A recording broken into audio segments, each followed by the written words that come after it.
Hi, I am Coach Sensei D, Solo Studios, and I'm working alongside High Life North magazine.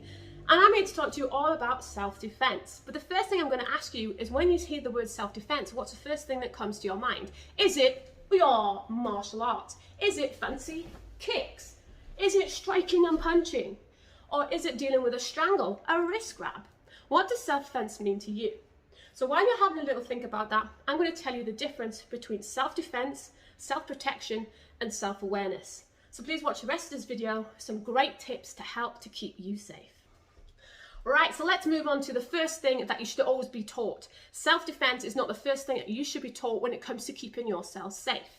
It actually should be self-awareness skills, because self-awareness skills can give you 99.9% survival rate than self-defense itself. Sounds confusing. At the end of the day, self-defense, it's too late. It's a 50-50 chance. You're already in the altercation, you're already in the situation, and it could be life or death. You have to deal with that situation, whatever the outcome may be. Self-awareness, on the other hand, that could give you safety before that even happens. So I'm going to explain to you a few things about it. So self-awareness, many of us do this every single day and don't even realize. We put ourselves in dangerous situations, technically becoming victims. If you've read any of the blogs that I've had out there before, or the advice that I've given, or in the newspaper, I myself have been a victim. I've been a victim of sexual assault, I've been a victim of rape, I've had to jump out a third-story flat window to escape, and I've had other few situations along the way. Now, if I had self-awareness skills and not thought about the self-defense, I might have not been in those situations in the first place. I could have maybe avoided it.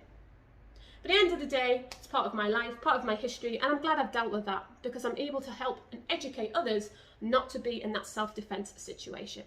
So self-awareness, many of us go out in day-to-day lives into what I call habits. We all have habits, and our lifestyles become habits as well. We go out with things such as earphones in our ears.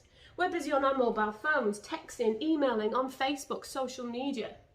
We're not looking at the environment around us because we're so indulged in what we're doing, because we have busy lives. And at the end of the day, I don't want to sit in the bus and listen to, the conversation in front of me. I'd rather be listening to my tunes, having a bit of Zen time. And that's what many of us do. Some of us go running, have our music on. Great, it helps motivate us when we're running. There's many things that we do and we don't realize that what we're doing is actually putting ourselves into dangerous situations. Now, people who attack us, sadly, humans. Nobody is perfect, and we don't know. Everyone's completely different. For whatever reason people attack people for, I don't know. I wish they didn't, but sadly it's a world and it's never going to go away, and we have to learn to make sure that we can do the best to keep ourselves safe. So many of us, as I've mentioned, wear earphones in. So number one, make sure that you don't have it so loud that you can't hear your surroundings. Many of us are so indulged that we bump into things, we fall into things. I've even read things that people have actually fallen over cliffs because they're so indulged in their phone. Yet again, awareness skills. We're not aware of what is going on around us. Obviously, we've got day-to-day busy lives, and it's Britain. We have 4 seasons in one day, and yes, we get dark nights as well. It's now September time, dark nights. Dark nights kind of bring out a lot of more people. Why? Because in the daytime, it's harder to be seen. Not to say that it only happens at night, because it doesn't. People can be attacked any time. Daytime, morning time, evening time. It's sad, anytime, nowhere is safe. So if you've got your earphones in and you're walking along and you cut the corner, and you cut these corners all the time, you walk the same route every day, how do you know that someone is not behind that corner, beside that bush? There's an altercation going on behind there. You can't hear anything. You've got your music on.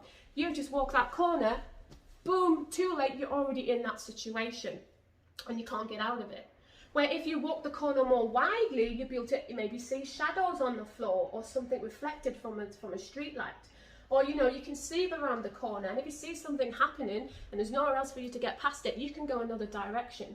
At the end of the day, going a different direction is the best thing to do. Yes, it's going to take longer for you to get home, but if it makes sure that you're safe, then fantastic. Another thing to do, many of us get into public transport.